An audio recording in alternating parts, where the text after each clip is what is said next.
Honduras. It's one of the most violent and dangerous countries in the world without war.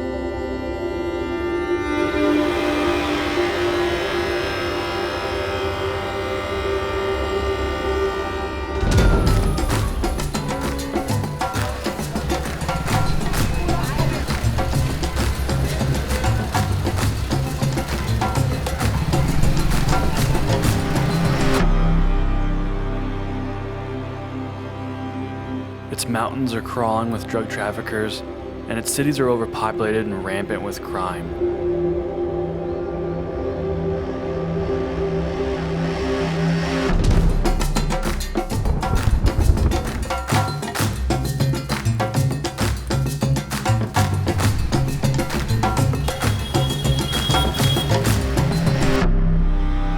But the people we met didn't let their circumstances define them.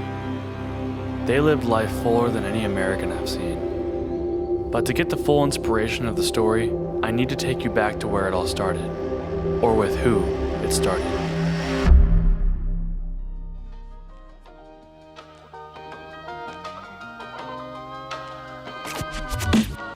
This is Scott.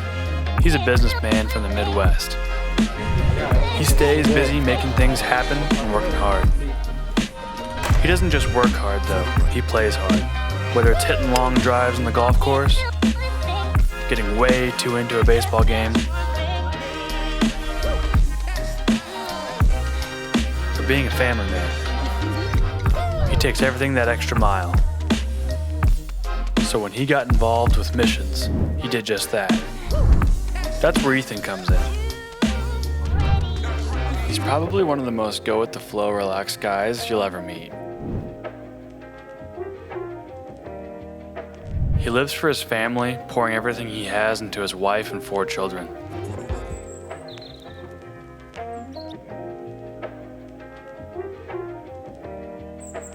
Ethan's that guy with a whole lot of talent who's always looking for an opportunity to use it. This is the hour, the darkest place. So when he's not with his family, he's an engineer by day and a craftsman by night, making one of his best talents, woodworking. Good world going by. Oh, and he's a former bodybuilder.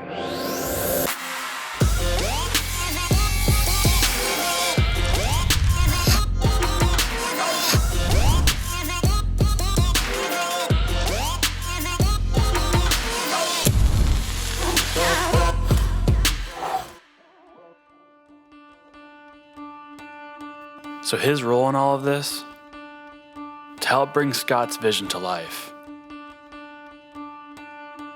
That vision being helping Honduras. So that was all Scott needed.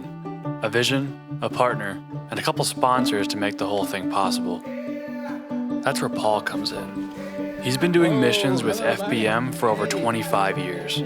So when it comes to bringing visions to life, he's your man. And of course, to capture it all. Hey Daniel, grab your camera. We're going to Honduras.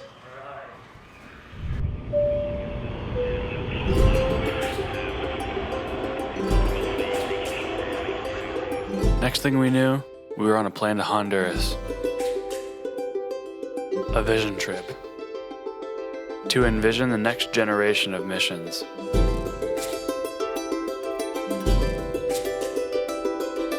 The second we arrived, we were greeted by an employee from HOI, Marta.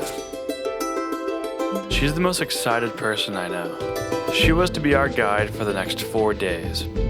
Along with her, we had our driver, Hector, and our bodyguard, Jaime. We hopped in a van and drove 4 hours to the mountains.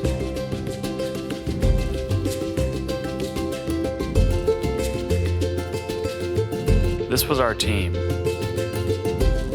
that would help us connect with people, meet who we needed to meet, and help us every step of the way.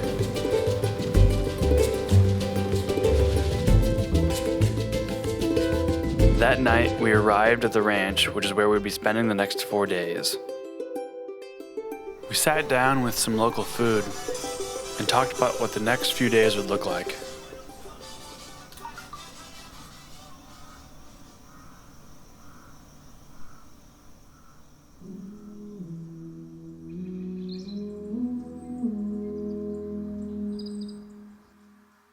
The next morning we woke up and met with Jose, the HOI director. These are the guys who own and operate this beautiful ranch.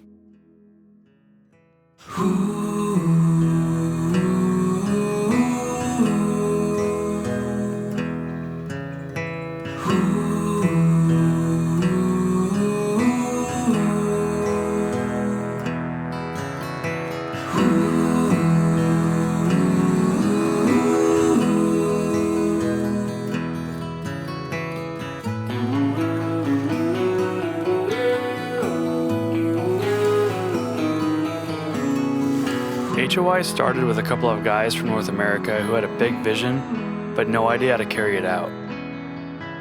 So they came down anyway with a lot of faith and started the ranch as a base of operations for Central America. These guys are all about sustainability and handing off these projects to the local people. So that's where Jose fits in. He's been with them since the start. He runs everything in Honduras and more specifically the local village of Agua Blanca, which is where Scott's vision lives. So the team sat with Jose and went over their plans. The plan to break the norm, to take a long-term approach in helping these people, instead of just showing up for a week and then never coming back. They wanted to build relationships, to improve their lives and then celebrate with them. So we didn't waste any time. The rest of the trip was to be spent with the people, who knew it best and knew what the needs for the next generations were. So we headed into Agua Blanca to meet the elders. But first, we stopped by a school funded by HOI to check in with how things were going.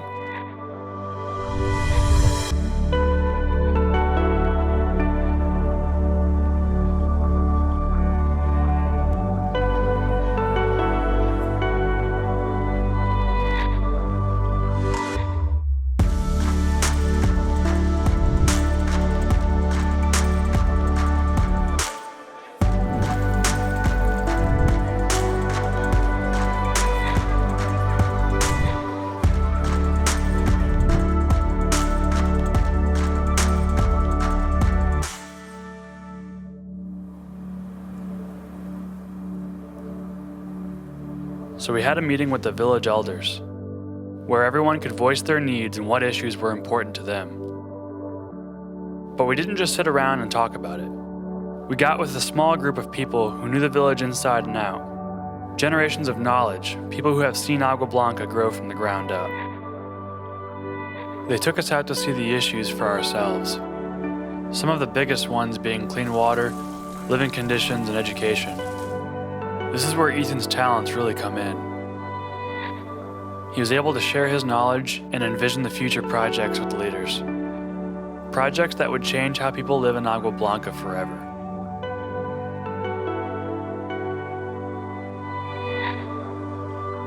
As we traveled through the village, we stopped at a few houses to talk and pray with the people that live there. A lot of the residents we visited were ones we had built relationships with through past years. Something Scott, Ethan, and HOI really value. It was amazing to see how happy the villagers were when we walked up to their houses and called them by name. Even more amazing than that was how much things improved since we had last seen them.